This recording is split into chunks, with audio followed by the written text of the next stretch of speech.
Your MailChimp sign-up forms are intimately integrated with your lists. Specifically, each list has its own sign-up form that can be customized to collect the list data that you want to receive. Subscribers share their information on your sign-up form. In most cases, you need the bare minimum, an email address, but a name is always good so you can personalize the email campaigns. Longer forms usually scare people off, but you can always use a combination of a short form to get just their email, and then when you have them really digging your emails, you can ask for more details. If you want to send targeted marketing emails specific to your users, you can ask for more data, like a birthday, for example. In the case of Wisdom Pets, it might be nice to celebrate the pets' birthdays. Where do you put your sign-up forms? You can put your sign-up form wherever you think it'll get the most sign-ups. So you can go all out and put it everywhere, or you can put it at the bottom of your blog posts, or just in a few locations. Let's take a look at a few examples. Here's an example of a blog with the sign-up form at the bottom of each post.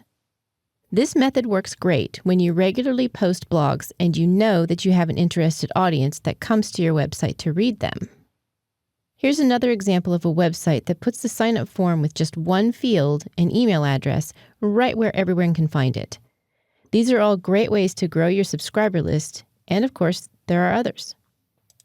To work with the sign-up forms for any particular list, you'll start by selecting the list. We have only one in this case, but you could have many lists sitting here. You'll select the drop-down on the far right for this list and choose the sign-up forms. There are several types of forms you can use. Embedded forms work best when you're creating a sign-up form on your website or in blog posts. Subscriber pop-up forms go on your website and they pop open after a subscriber has been on your site for a little while. Form integrations let you add sign-up links to other services like Twitter and Squarespace, or create other specialized forms. We're going to start with a general form. The sign-up process with MailChimp involves a double opt-in, which means a subscriber will first share their email and then verify that they really want to be added.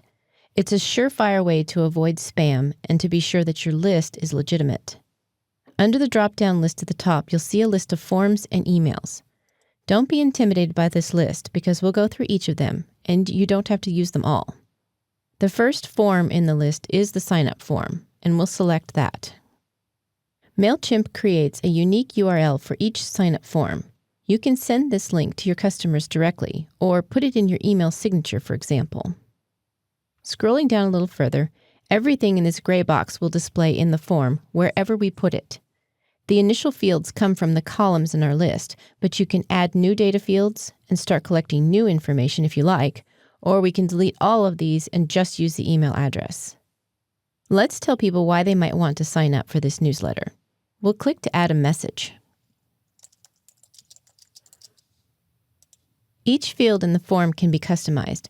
For example, you may want a quick and dirty form with no details, or something that has a little bit more nurturing tone.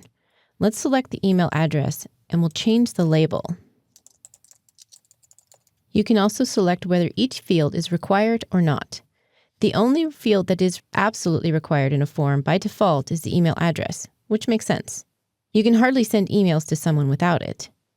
Hidden forms are those fields that you want to have default data in, but you don't want the user to see it. If you want to track a particular bit of data, like where this form resides so that you can see whether it's more useful for gathering emails than in another location, you can create a new hidden field. Help text displays when the subscriber mouses over that field.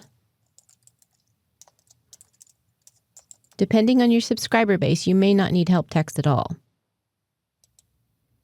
You'll work through all of the fields and get them all lined up as you want them filled out. Next, take a look at how your form will look when there are errors in it. Scroll up to the top and select the sign-up form and choose the one with alerts. This is just a view. You can't make any changes here, but it's good to know how things will look for your subscribers if they make mistakes. With your sign-up form created, you're going to want to take a close look at the email messages that are sent to new subscribers, and we'll do that next.